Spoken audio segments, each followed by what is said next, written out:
Dragi prateli, odavno nямаме другаровно преко видеоанализа. Вечера повторно ќе зборувам за геополитика, поточно во прво рака ќе им бидат односи меѓу Русија и САД кои се жестуваат, особено по последните ракети кои САД ги испоручи на Украина, со која гаѓан Севастополј, со плажата, значи цивилни цели, се закани за одмаз да има од руска страна. Не е во шега, ова се две најголеми нуклеарни сили, иако Русија има и 2000 повеќе хиперсонично оружје. По катастрофалната политика што Бајден ја води во САД и надворешната и внатрешната, САД за негово владење се зголеми 15.000 милиарди долара долгот, беше околу 20 нешто, сега му е 35.000 милиарди. Значи голема инфлација веќе почнува во САД, особено со Саудитска Арабија кој заврши група и Емиратите, бидејќи Саудитска Арабија имаше договор од 50 години кој помина за да за да ја продава нафтата во долари, значи петродоларот паѓа, а намерно тоа не е во моментот тема во САД и се спремат кон Украина, бидејќи тоа е голема инфлација. Значи они достигнаа некаде 35.000 милиарди долг, значи не задолжена земја е. Доларите се печатат без покритие одавно, уште од 74 така се порече златната полуга на доларот.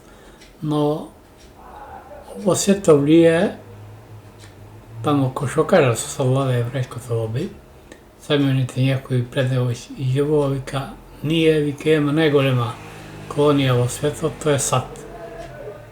Значи, не САД што ќе му каже некој, него што ќе каже, Јарската пролет беше под израелско барање, што изведе и за Ирак и за Либија и така натаму САД. Но Израел треба да внимава, поточно еврејското лоби, може да Израел многу брзо да изгубат, особено са што потикнат со војна со Либан или Хезбула, а подадени со Иран. Они веќе од октомври лани водат војна, Рафа и геноцид направија огромен таму и го свртија светот против себе. До сега беа нација што народ, што најмногу сите го сожалува поради Холокаустот, иако не беше толку сатвен, сега на тоа зборам, но сега они го прават голем геноцид, а колективниот Запад молчи, тоа е во Газа. И прашање како се тоа почна. Дали Хамасот и Хамас го создадува израелските тајни служби, се разбереме. Значи во моментот односите меѓу Русија и САД се заоструваат, меѓународно што не е смешно, и да е потерница за Шојгу и ведре како се беше генерал, заборави рускиот име, не Антонов, ќе им прости во моментот да ми текнува, агресион, и се извинувам, да наводни злосторство против човештвото, а Русија и само така кажува, они не гајат цивилните, да, а инфраструктурата е да ни војна цел, и што е така. Значи, светот заорува, опасност постои од нуклеарни. Заврши се од нуклеарка, не случајно беше и патувањето на Путин, особено во Северна Кореја, кеме негов човек, па и на Кина. А САД неато се во еден слободен пат, имаше и смешни написи, гледам некој аналисти, че планира да нападне САД со 1000 авиони и не знам што. Прво таква работа веднаш би предизвикала нуклеарна војна. Значи не би стасале ни до авионите до руското небе. И тие сигурно исто би носеле. Само што САД не треба да говори кој не лежат на нуклеарка, а тоа е во вулканот, мислам, во Јелоустон парк. Многу геолози имаат пресметено, околизери поточно кажано, дека кога би се активирал тој вулкан, а работи, ќе се активира кога тогаш, значи би направил лава во радиус од 1000 км со висина од 20 метра. Па замес, значи цела таа површина била покриена. Има многу работи се случуваат на геополитичкото поле, а Путин ги чека. Путин прво гледа финансиски го уништува, исцрпува и со војната, исцрпува и НАТ и САД, нивните магазини. Јас не го имам простудирано добро и се уште само уште од 2000 година кога стана председател. Он оди со финансиска права војна. Тоа, значи ги клекна инфлацијата и во Европска унија и Европа е голема. Европска унија, ја гледам дека 18 година почнува распад, она почнува распад, тоа кажа уште 2022 кога започна војниот конфликт во Украина, јасно кажа уште на 25, значи февруари, ден потоа на мојата страница може да најдете, каде велам Украина ќе ги распадне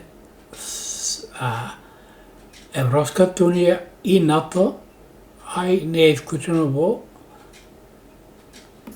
Америка да дојде до нуклеарна, да добијат нуклеарка, но и да дојде до граѓанска војна.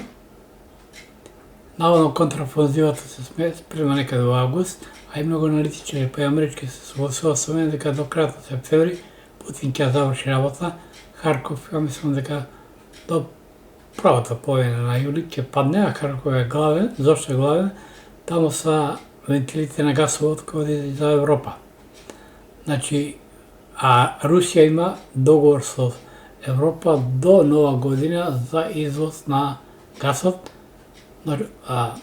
значи не е течен газ, е природен газ, дека тече е многу поштетен, кои се купуваат и го купува и извезот. И сад, они го прават со шкрци, штетини за околината. Таму се избори, а карамболе просто сега и на геополитичката сцена и во Америка. Така да на нашите политичари би препорача да нагадат топката, а што се одесува за кај нас името ќе се врати, ќе паднат си да говори, бидејќи ќе дојде до распад и на НАТО и на ОО, но ќе има обиди на САД и НАТО да се дестабилизираат и Србија и Македонија, особено ако Украина брзо падне, ќе падне, веќе кажа до крајот на септември, евентуално, може би до октомври, ама тешко, дека ќе биде. И да се забави руското влијание, мислам да е, и влијание врз Балкан кинеското, ќе има обиди, кој што ви кажав, за дестабилизација на Србија и Македонија, ово е зборам пред последните 7 години. Дестабилизацијата почна уште кога требаше да се гради гасовод преку Солун, Турција Солун и преку Македонија, кој не се дозволи. Па имаше и клинички договор кој Груевски го потпиша за гасификација на Македонија, но некој Заев, мислам како премиер кој беше, го блокираше и така натаму. Но не би сакал да вашата политика да зборам. Значи на геополитичко поле предстојат големи промени. Русија, ја многу пати кажав, главно целине Путин враќа на историските територии на Русија. Тоа е Донбас или Донецк и Луганск, Херсон, Харков, Одеса, Никола, тоа се руски градови со мнозинско руско население, а подсвеста на самите руси, Киев се смета за, многу пати ја кажам, татко на руските гради. Значи, од таму започнува Русија да се гради, или годишна Русија, како империја, а Русија без Украина не е империја, значи она ќе врати целосно, единствено може би Галиција ќе остане. Не случајно, Зеленски, мислам дека е жокер на Путин, работи за двете страни, поточно кажано, али под контрола на Путин, бидејќи благодари на руското говорно подрачно стана преседател, а тоа мора се плаќа денеска. Значи, пред нас интересен период.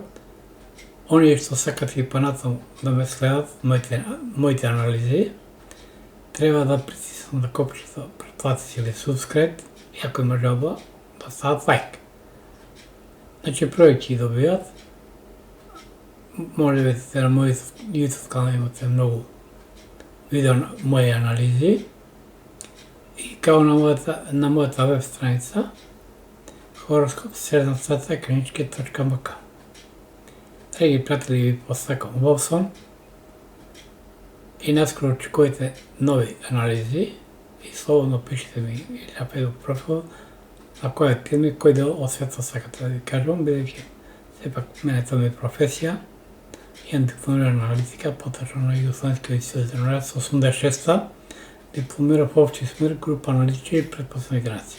Веднаш убав сон и ово последно го сваќате како некоја фалење, не го кажам за објективни работи и обично наши аналитичи кои ги слушам, тоа се за мене капацки мобечи. Значи не е важно што рекол Заев, Мицковски или Груевски, него што стои позади.